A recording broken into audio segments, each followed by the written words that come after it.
അപ്പോ എവിടെയും മനുഷ്യനെ മാറ്റുന്നത് പണമാണെന്ന് അമ്മയ്ക്ക് മനസ്സിലായില്ലേ? ശരിയാ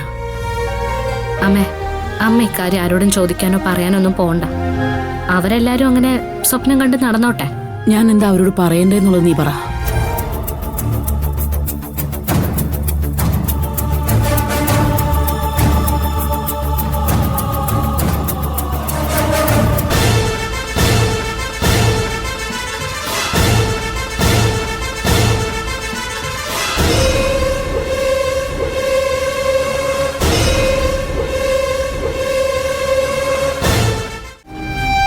ഇപ്പൊ തന്നെ നമ്മളിത് ചെയ്തില്ലെങ്കിൽ ഈ കുടുംബം ചിന്ന ഭിന്നായി പോവുമേ. ശരി, നീ തന്നെ ചെന്ന് വിളിക്ക. അത് വേണ്ടമ്മേ. അമ്മ പോയി ഭാമയെ ആദ്യം വിളിക്കണം. എന്നിട്ട് അവളെ കൊണ്ട് എല്ലാരെയും വിളിപ്പിച്ചാ മതി. ഞാനൊന്നും അറിഞ്ഞിട്ടില്ല. അമ്മേ, എല്ലാം നല്ലതിനമ്മേ.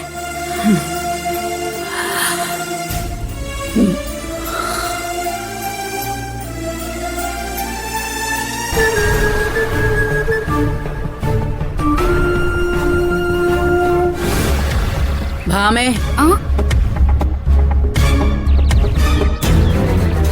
നീ പോയി എല്ലാരെയും വിളിച്ചോണ്ട് വാ. എന്തിനമ്മേ? എല്ലാരുമായിട്ട് ഒരു കാര്യം സംസാരിക്കാനുണ്ട്. എന്ത് കാര്യം? അത് സംസാരിക്കുമ്പോ നീ കേട്ടാ പോരെ? മതി. എന്തായാലും നിനക്ക് സന്തോഷമുള്ള കാര്യം തന്നെയാ. ശരി. ഇനി വസ്തു ഭാഗം വയ്ക്കുന്നതിന്റെ കാര്യമായിരിക്കോ? മായേച്ചി, വാ സേതുട്ടാ, വേഗം വാ. ഭരതേ, എടങ്ങ് വാ. എന്തായാലും നമ്മ പറഞ്ഞില്ലേ? ഇല്ല, എല്ലാവരെയും വിളിക്കാൻ പറഞ്ഞു. എന്താ? അപ്പോ അമ്മ എന്തെങ്കിലുമൊക്കെ തീരുമാനിച്ചിട്ടുണ്ടാവും. മിക്കവാറും വസ്തുവിന്റെ ഷെയറിനെ കുറിച്ചായിരിക്കും.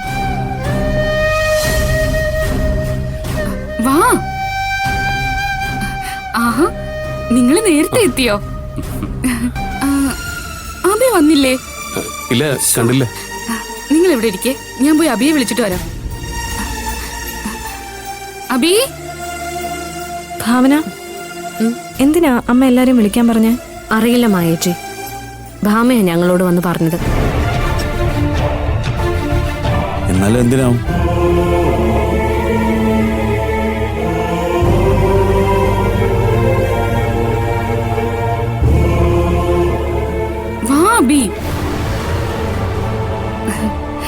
അമ്മേ, അമ്മ ആവശ്യപ്പെട്ട പോലെ എല്ലാവരും ഞാൻ ഇവിടെ എത്തിച്ചിട്ടുണ്ടേ. ഇതുപോലുള്ള കാര്യങ്ങൾക്ക് നിന്നെ കഴിഞ്ഞേ മറ്റാരും ഉള്ളൂ. അതുകൊണ്ടാണ് ഞാൻ നിന്നോട് പറഞ്ഞത്.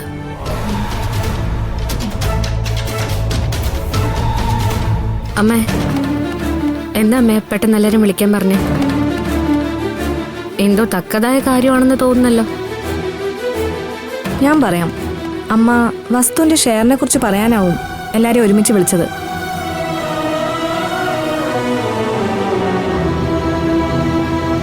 എനിക്കും അങ്ങനെ തന്നെയാ തോന്നിയത്. എന്ന് സംശയിക്കണ്ട, അക്കാര്യം പറയാൻ തന്നെയാ വിളിപ്പിച്ചത്. കണ്ടോ?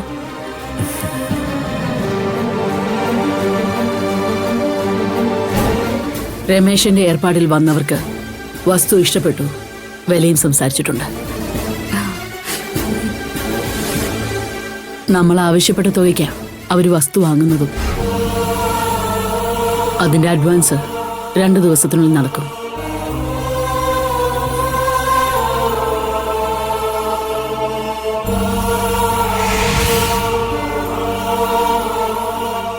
എനിക്കറിയാം നിങ്ങളെല്ലാരും വലിയ പ്രതീക്ഷയിലാണെന്ന്. ഓരോരുത്തർക്കും തുല്യമായിട്ട് വീതിക്കാൻ തന്നെയാണ് എന്റെ തീരുമാനം. അതല്ലെങ്കിൽ അമ്മ ഇപ്പൊ അങ്ങനല്ലേ ചെയ്യത്തുള്ളൂ. പക്ഷെ കാശ് കിട്ടിയാൽ ഉടനെ ഞാൻ ആർക്കും ഷെയർ തരില്ല.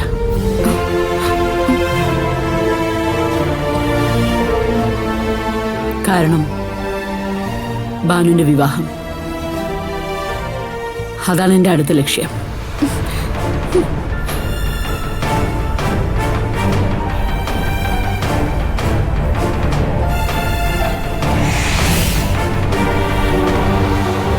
ഭാനുവിന്റെ വിവാഹവും കൂടെ കഴിഞ്ഞതിന് ശേഷമേ എനിക്ക് കിട്ടിയ വസ്തുവിന്റെ വിഹിതം നിങ്ങൾക്കും തരൂ. അതുവരെ എല്ലാവരും ഈ വീട്ടിൽ തന്നെ ഉണ്ടാവണം. അതിന് എന്നാണ് അമ്മേ? ഇപ്പൊ തന്നെ ഞങ്ങളെല്ലാം എന്തൊക്കെ കണക്ക് കൂട്ടലാണെന്ന് അറിയോ?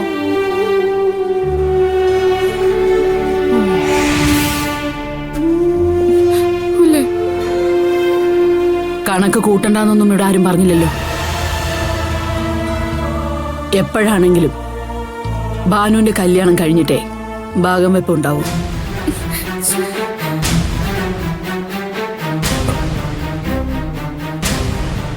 ഇല്ലെങ്കിൽ പിന്നെ നിങ്ങളെല്ലാരും നിങ്ങളുടെ കാര്യം നോക്കി പോവുകയും ചെയ്യും. പിന്നെ സമയത്തിന് എനിക്ക് ആരെയും കിട്ടൂല.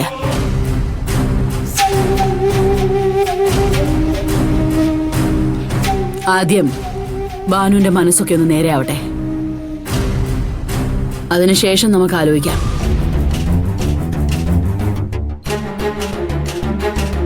ആന്റി പറഞ്ഞ കാര്യത്തോട് ഞാനും യോജിക്കുന്നു. എനിക്കും ഇതേ അഭിപ്രായം തന്നെ അമ്മയുള്ളത്.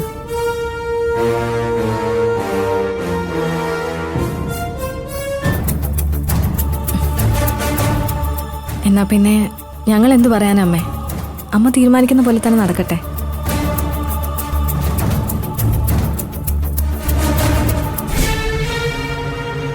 അമ്മേ, സേതുവേട്ട ഇപ്പൊ തന്നെ 4-5 വീട് നോക്കിയിരിക്കുക.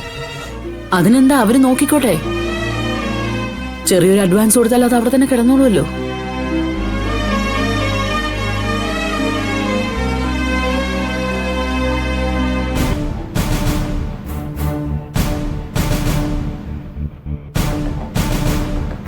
ഇത്രേ എനിക്ക് പറയാനുള്ളൂ. അതിനാ ഞാൻ വിളിപ്പിച്ചതും. ചേച്ചി, എനിക്കൊരു കാര്യം പറയാനുണ്ട്. ഇന്ന് തന്നെ ഭാനുവിനെ കൊണ്ടൊരു കംപ്ലൈന്റ് കൊടുപ്പിക്കാൻ പോവാം. അല്ലാതെ ഇനിയൊരു പരീക്ഷണം വേണ്ട. ആരാ ഇതിന് പിന്നിലെന്ന് അറിയണമല്ലോ.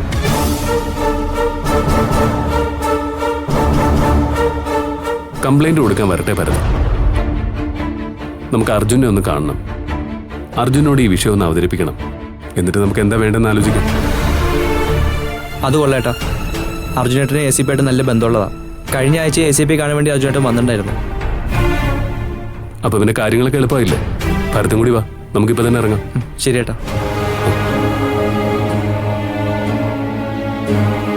അതെ, അർജുനോട് ഞങ്ങൾ സംസാരിച്ചിട്ട് അർജുൻ പറയുന്ന പോലെ ചെയ്യാം.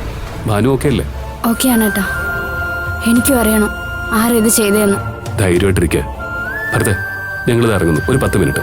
ആ, വാ.